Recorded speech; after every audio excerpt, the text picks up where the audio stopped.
नमस्कार सबैजनालाई।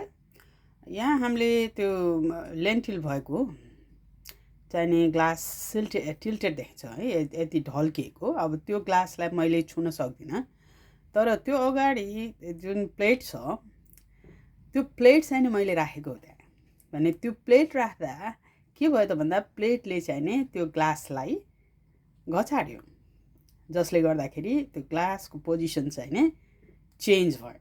भने मैले भन्न सक्छु कि हे म त्यहाँ ग्लाससम्म मेरो हातै पुग्दैन, मैले छोएकै छैन, मैले गरेकै होइन, यो मैले त्यो ग्लास यो टिल्ट गराउने काम मैले गरेको होइन।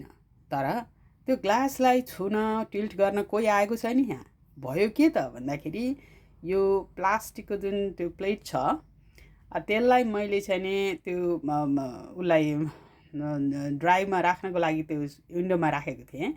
त्यो बेला चाहिँ त्यो प्लास्टिक प्लेटले ग्लासलाई नक गर्यो र ग्लासको पोजिसन टिल्ट भयो। त्यसकारण यो कसको एक्सन, कुनै पनि कुरा चेन्ज हुनको लागि त्यो यो ग्लासको पोजिसन चेन्ज हुने अरू कोही कारण होइन। कारण के हो त भन्दा म आफै हो। मैले नछुँदैमा होइन कि मैले छोएको के त प्लेटलाई, मैले एक्सन गरेको केमा, प्लेटमा। र त्यो एक्सन गएर रियाक्सन देखायो केले,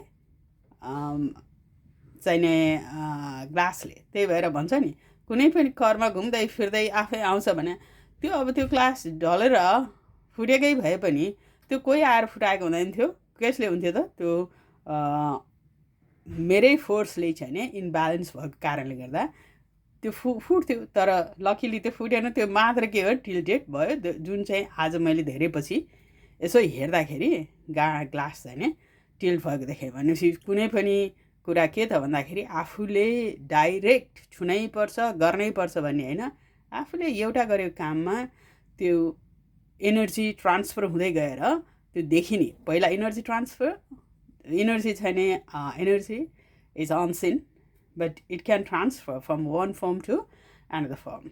And the kinetic energy, that is potential energy, to kinetic energy to the energy which is tilted now here, potential energy again. ल यही हो मेरो भाइ आज। कुनै पनि कुरा के त भन्दाखेरि मैले के गर्दैछु, के गरेको थिएँ र अहिले के भइरहेको छ, के कारणले भनेर हामीले सोच्यौँ भने सबै कुराको कारण आफूमा देखिन्छ अनि त्यसबाट शान्ति पनि आफैमा प्राप्त हुन्छ।